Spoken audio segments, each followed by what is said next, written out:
Listo, 15 minutos. Hola a todos. Este es el avance de mi tesis. La tesis se llama La reducción de los trabajos en el capital de Marx. Un problema de métodos. El director es el doctor Roberto Corte. Tiene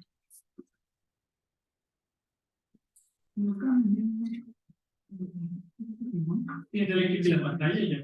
Sí, porque no está. Ok. La tesis, bueno, les cuento. He escuchado, ¿verdad? Normalmente me toca exponer frente a 3 personas. La tesis nace de una especie de crisis existencial. Cuando uno es marxista, se da cuenta que hay un montón de personas críticas en lo que tú ves y son no las críticas y te conviertes en alguien reaccionario o tratas de reformar el marxismo. Entonces, yo empecé esta tesis porque me di cuenta que muchas de las críticas a la teoría del valor de Marx, la teoría del valor de Marx, provienen de que es poco coherente en términos lógicos y de que su sistema de determinación de precios tiene dos grandes problemas. El primero de los problemas es la posibilidad de transformar valores en precios y el segundo de los problemas es la posibilidad de reducir los trabajos complejos a trabajos simples. Bueno, la introducción. Supongo que. Bueno, justo esta misma crisis existencial han tenido un montón de teóricos marxistas y han tratado de solucionarla de muchas vías. En estricto sentido, no hay un consenso sobre cuál es una teoría correcta de la transformación de valores a precios y cuál es una teoría correcta de la reducción de trabajos complejos a simples. Incluso no hay un consenso sobre cómo se reducen los trabajos concretos a trabajos abstractos, ¿no? Siendo que el trabajo abstracto es parte fundamental de la exposición de Marx como lo que determina el valor. Bien, en específico, eso es a grandes rasgos de lo que trata la tesis. En específico, esta sección que expongo hoy es parte del capítulo que se espera que sea el capítulo conclusivo, donde ya se hace una reflexión sobre todas las exposiciones que se han hecho tratando de resolver el problema de la reducción de los trabajos y una revisión al método marxista o al método de Marx presente en el Capital, en el cual debato entre distintas posturas para buscar cuál es la más, no diría la más buena o mejor, sino la más adecuada para entender estos problemas y quizás plantear una solución. Y una vez que hago esta revisión, tanto a los debates relacionados a la reducción del trabajo como a los debates relacionados al método que utiliza Marx en el Capital, me atrevo a hacer una especie de planteamiento con pequeños alcances propio. Y una de las partes fundamentales es una reflexión sobre qué se entiende por valor, ¿no? Ambos conceptos son, digamos, de cierta forma nociones, ¿no? Empiezan como nociones y al igual que la conceptualización del modo de producción capitalista o de la sociedad, digamos decirlo, en el capital es una noción que va ganando concreción, complejidad, determinación, que inicialmente se plantea como puede ser como muy superficial o incluso muy críptica, y conforme va avanzando, se va buscando una definición cada vez más, no sé, digamos, puntual de lo que puede ser el valor y los precios o el precio. Entonces, si uno va al Capital de Marx, uno empieza casi que va diciendo el valor es eso, ¿no? Te dice el valor es valor de uso y valor de cambio. El valor de uso hace referencia a las cualidades físicas de las mercancías, es decir, una silla es útil, pues se puede sentar en ella. Y el segundo se plantea inicialmente como una simple relación cuantitativa, ¿no? El valor de las mercancías es cuánto puedes obtener de otra mercancía en el intercambio.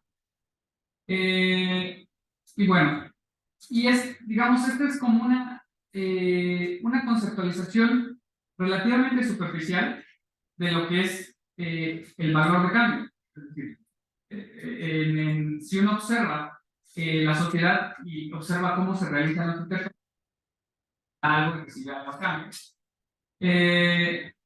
Sin embargo, hay detrás de este fenómeno hay un proceso de igualación, un proceso de identificación que no sabemos cómo ocurre. Esto que les digo, que el valor de cambio simplemente da tanto por tanto, es algo completamente descriptivo, no es algo que busque entender el porqué de las cosas. Marx en el tomo 1 empieza básicamente preguntándose por qué ocurre esto.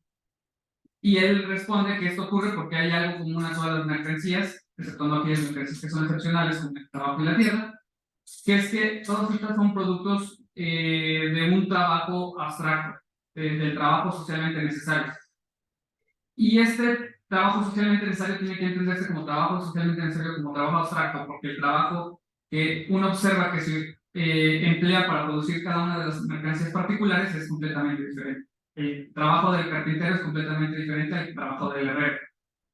Pero en estricto sentido, o digamos haciendo una abstracción de los elementos particulares de cada uno de los trabajos, uno se da cuenta que es un gasto de cuerpo humano. O sea, gasta cerebro, gasta músculo, gasta nervios, gasta lo que sea que signifique gasto de cuerpo humano. Gasta una cantidad específica de calorías. Entonces, una de las definiciones iniciales que tenemos de valor es que es una cierta cantidad de trabajo socialmente necesario, y socialmente necesario se entiende como que es el trabajo que la sociedad considera, que la sociedad configura como como si todos los trabajos fuesen uno mismo, pues Marx dice como una gelatina, una gran gelatina de gasto de fuerza de trabajo, y ese es el trabajo socialmente necesario. Esto se puede entender de muchas formas, se puede entender como un promedio, ¿no? El trabajo promedio, o se puede entender como un gran total. El trabajo socialmente necesario puede ser la suma de todos los trabajos, que puede ser el promedio de gasto de todos.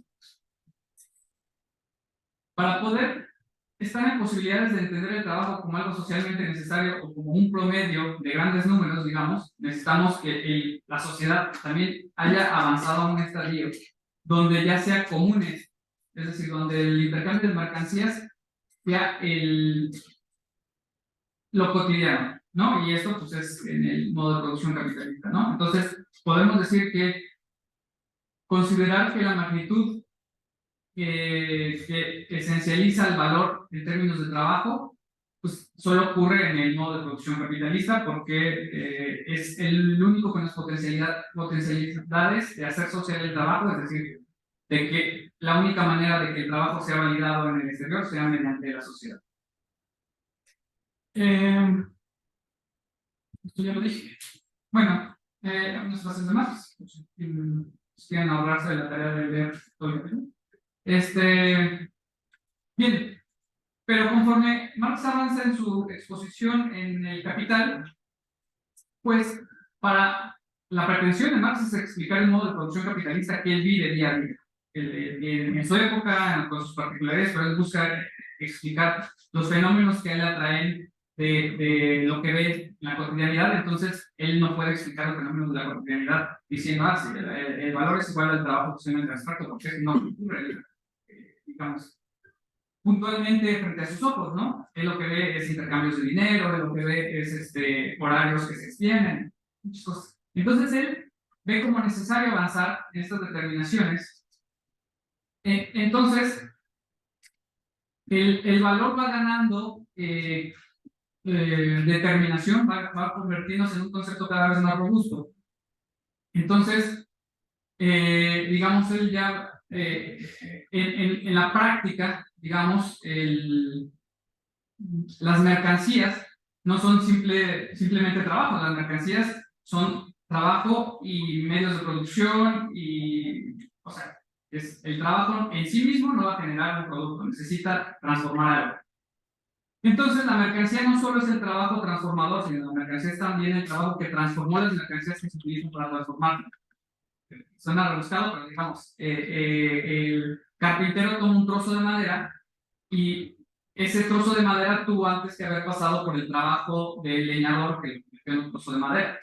Y ese trozo de madera tiene en sí trabajo contenido y tiene otras cosas que no voy a hablar, que están relacionadas a la tierra, pero tiene trabajo contenido que transformó un árbol en un trozo de madera y él al mismo tiempo imprime su trabajo para transformarlo en una silla, ¿no? Entonces podemos decir que hay que en las mercancías está tanto el trabajo presente, como el trabajo presente como el trabajo pasado, y al mismo tiempo Marx va poniendo las categorías de su aporte, digamos, en términos económicos más importantes, que podría ser la teoría de la explotación, y dice que en el proceso transformador del trabajo, dado que al trabajador no se le paga el trabajo objetivado, sino se le paga el valor de su fuerza de trabajo, como explicaba Diana hace un rato, es decir, se le paga lo necesario para producirse y reproducirse, no se le paga lo que produjo, entonces habrá una proporción que sería trabajo pago, trabajo impago. Entonces, el valor contenido en las mercancías es el trabajo presente, trabajo pasado, o también, si se ve de otra óptica, trabajo pagado y trabajo impago, ¿no? Siguiendo en su avance conceptual, Marx plantea que el capitalista no va a ver trabajo, no ve frente a sus ojos cuando está produciendo dentro de la fábrica, no ve trabajo impago, trabajo pago, tampoco ve trabajo pasado y trabajo presente, sino él ve costos, ¿no? Y los costos los ve como capitales, ¿no? Tiene un capital, él probablemente lo ve como capital fijo y, bueno, no sé cómo lo ven, nunca he sido capitalista. Bueno, pero Capital variable. sí, digamos, lo ve como capital variable y como capital constante, digamos. Hagamos pensemos que lo ve así, pues. Y entonces él solo ve como ya empieza a introducir Marx conceptos relacionados con el precio como un precio de costo, digamos, donde está todo lo que el capitalista pagó. El capitalista pagó salarios, el capitalista pagó maquinaria, pagó equipo, pagó materias primas, todo eso lo suma y él dice, mira, producir esta mercancía me costó tanto, pero la estoy vendiendo a un precio probablemente, si va bien, mayor a ese precio de costo, ¿no? Entonces ahí el capitalista ya está, digamos, no está pensando, puede que en ese extra de precio sobre su precio de costo sea plusvalor, sea valor de saldo, etc. Pero el capitalista no lo ve así, porque él no piensa así, él piensa en términos de costos y ganancias, qué tanto quiere ganar, qué tanto puede ganar. Entonces, esto complejiza la conceptualización del valor, dado que parece ser que es un concepto oculto al ojo que ve la cotidianidad, ¿no? ¿Por qué me estoy tratando? En ese caso es. Duele más. Díganme que no estoy avanzando, por favor. Parece que no. Ahí está. Bueno, entonces cuando Marx está explicando este fenómeno de cómo los capitalistas ven el proceso productivo, explica también cómo los capitalistas se rigen por un proceso competitivo, que es cómo se determinan las tasas de ganancia, ¿no? Y cuando vemos el mundo de la producción capitalista desde la óptica de cómo se determina la tasa de ganancia, ya no vemos necesariamente valores, los valores se transforman, no es de que se transformen en sí mismos, sino probablemente lo que se transforma es la óptica que utilizamos.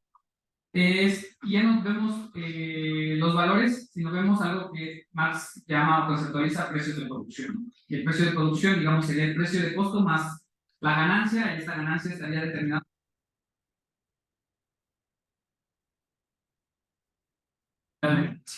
No, no andaré en el tema porque esto es tema para otra discusión y probablemente no voy a discutir el tema. Naturalmente, en el proceso competitivo ocurren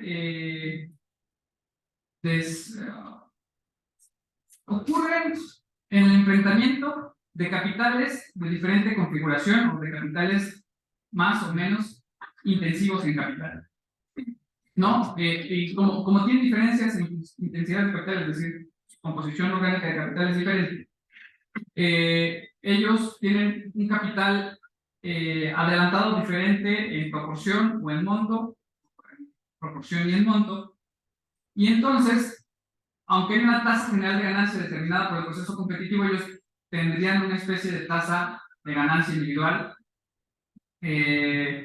los cuales generaría ciertos, difícil decir esta palabra, ciertos desbalances entre el valor que tendría la mercancía individual y el precio que tendría, el precio de producción que tendría esta mercancía. Bien.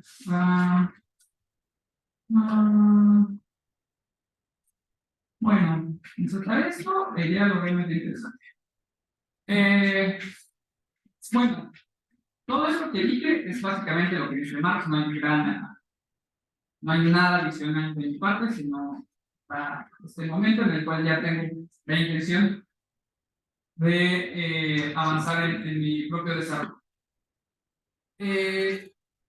Normalmente en la teoría marxista hay los no sé si serían desequilibrios o las desviaciones respecto al promedio o lo general se ven como transferencias.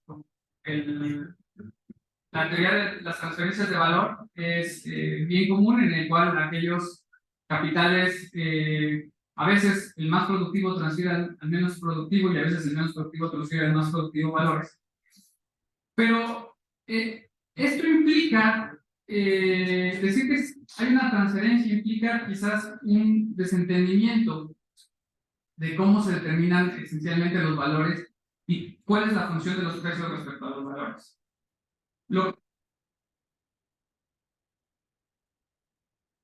Proceso de compensación y en realidad son dos procesos de compensación. Y estos procesos de compensación ocurren entre lo social y lo individual, en términos de que los precios de producción compensan las diferencias de valores del mercado individual, en términos de que generan una distribución de plusvalor en términos de la capacidad productiva de cada capital. Esto a través de la tasa de ganancia. Es que se distribuye el plusvalor para hacer que los valores de mercado individuales, los valores de mercado es, digamos, el valor que tendrían las mercancías una vez que se validan socialmente. Y son los precios de producción, que es una medida de la productividad, podría decir una medida de la productividad, o las desviaciones respecto al precio de producción general de los precios de producción individuales, es una medida de las capacidades productivas de cada capital. Estos compensan las diferencias de valores del mercado. Y después, en otro momento, que es la parte que va a ser más difícil de la tesis, es poner precios de mercado como también un compensador. Y sería un compensador de precios de producción individuales, en el cual se distribuirían las ganancias originadas por las divergencias entre oferta y demanda, es decir, las capacidades de realización de los capitales, ¿no? Digamos, los capitales tienen dos capacidades o dos posibilidades. Una sería su capacidad productiva, que es decir, qué tanto 2 minutos. qué tanto plusvalor podrían generar en el proceso productivo. Y el otro sería sus posibilidades de realización, es qué tanto de ese plusvalor pueden efectivamente convertir en ganancias dadas las condiciones del mercado. Y aquí ya influyen muchísimas más cosas que solo el proceso de competencia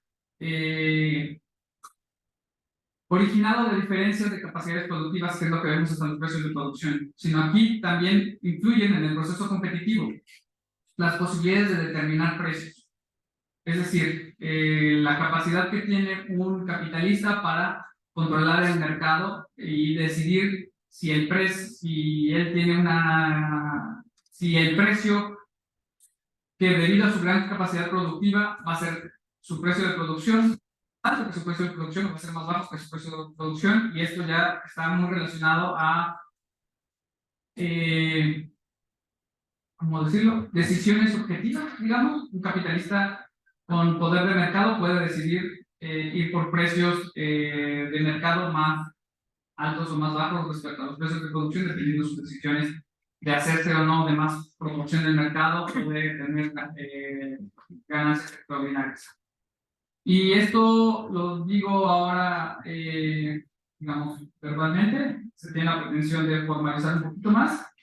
Y aunque nunca de todo esto, cuando estoy hablando de valores y de precios, nunca hablé sobre el proceso de reducción de los trabajos complejos a simples, es porque este es el último de los eslabones para regresar al primero de ellos, en el cual es la validación, la verdadera validación social de los trabajos no va a ocurrir en el momento en el cual los valores de las mercancías se convierten en precio de producción, sino la verdadera validación de los trabajos individuales es a través de los precios de mercado, porque es cuando efectivamente la mercancía se realiza y es cuando efectivamente el trabajo socialmente necesario.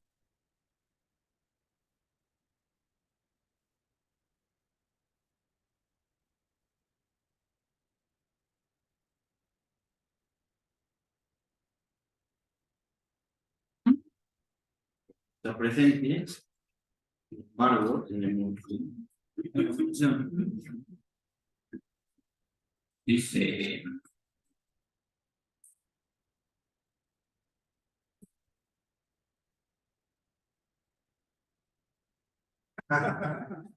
creencias teóricas. Después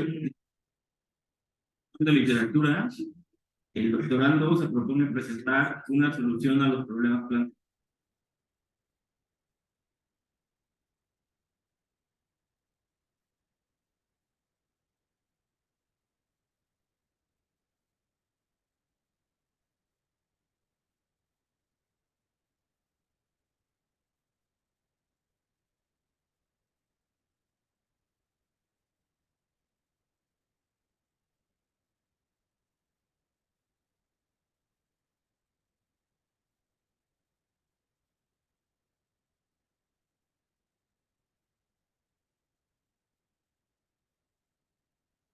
Acerca de la relación entre valores.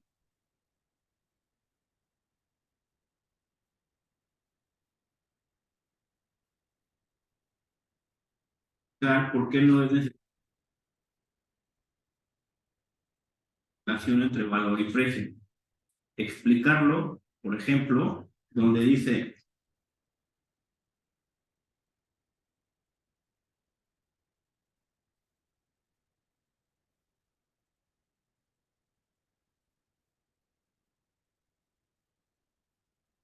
matemática sigue el método unilateral y lineal.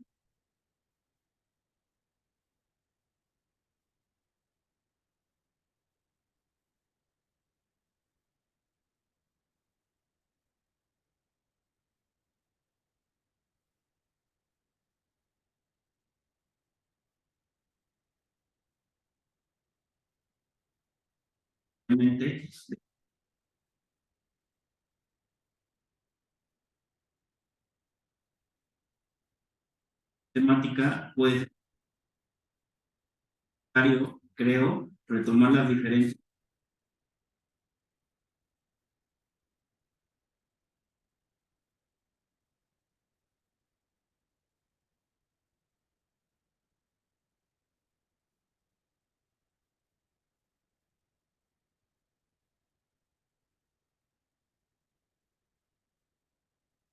de valores a precios de producción y de precios de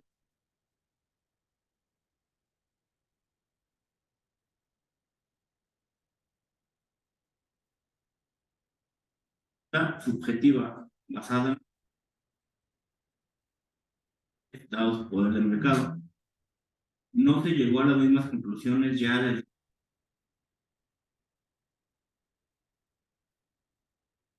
la novedad y es de verdad subjetiva. no ocurre bajo el dictado de la competencia ley de valor.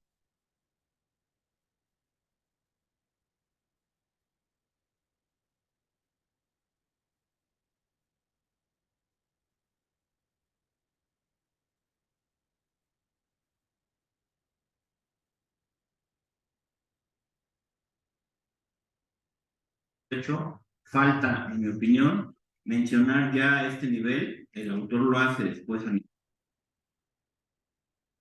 de valor solamente si mantiene su calidad como valor de uso. El autor escribe en la cita anterior, Marx establece una norma que tiene una dimensión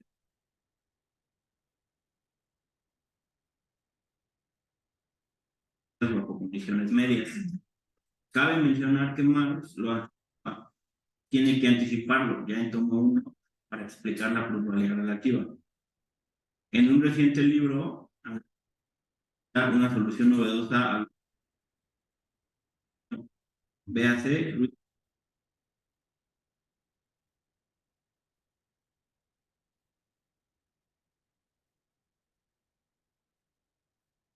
explicación, reúne las capacidades para redactar una tesis doctoral.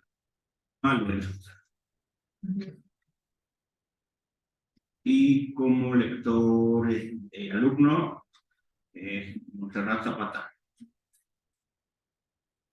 Buenas tardes. Espero que se escuche bien, porque para nosotros se escucha entrecortado su audio. Entonces, si no me llegan a escuchar, me dicen. Ok, para mí es la segunda vez que tengo la oportunidad de leer Terik. Eh, la verdad es que esta vez sí ya entendí un poquito más el tema porque ahora sí me pusiste una introducción.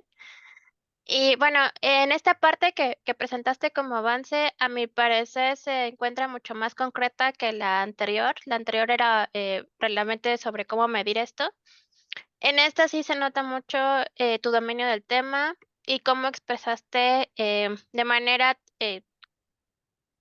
em, detallada lo que fue expresando Marx y sobre lo que necesitas agregar, ¿no? Para lo de tu tesis. Sin embargo, a mi parecer, utilizas mucho lo que son las citas textuales largas y no sé si es parte de tu diseño o estilo el ponerlas para poder explicar después lo que estás diciendo. A mi parecer, podrías omitirlas y solamente con parafrasearlas y hablar más tú de lo que estás exponiendo para que se encuentre de manera más legible la parte del texto, porque se pierde mucho cuando me pones la cita textual. Hace un poco más tediosa la lectura, a mi parecer. Te digo, puede ser que así como lo presentaste el día de hoy, la idea sea presentar la cita textual para poder corroborar lo que está diciendo comparado con tu interpretación, porque claro, la interpretación cada quien la ha hecho de manera diferente para esto de Marx. También te señalé en la evaluación que te mandé algunos detalles de error de dedo que te mencionaba sobre algunas citas en las que pones comillas cuando son citas grandes. Hay unas omisiones de unas comas, pero de ahí en fuera para mí me parece un muy buen avance. La verdad te felicito. No soy conocedora del tema, así que no podría aportarte mucho sobre la parte realmente de teoría sobre qué te haría falta o no agregar en esta parte. A mí me parece que está muy bien expuesta. Tiene mucha coherencia la forma en la que lo has escrito, pero sí siento que se pierde un poco esto de las citas textuales largas que impide que el lector vaya leyendo de manera más ágil la parte del texto. Gracias. Qué bueno que dijiste que Marx es tedioso y yo no. Muchas gracias. ¿Y tú no tienes otro lector? No. Hay que hablar. Sí. Sí, perdón.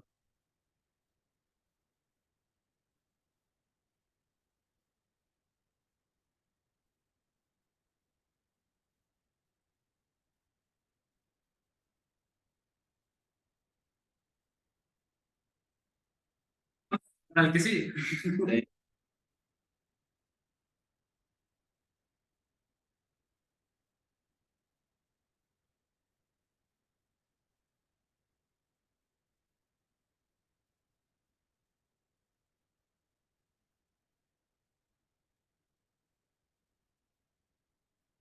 ¿Alguien más para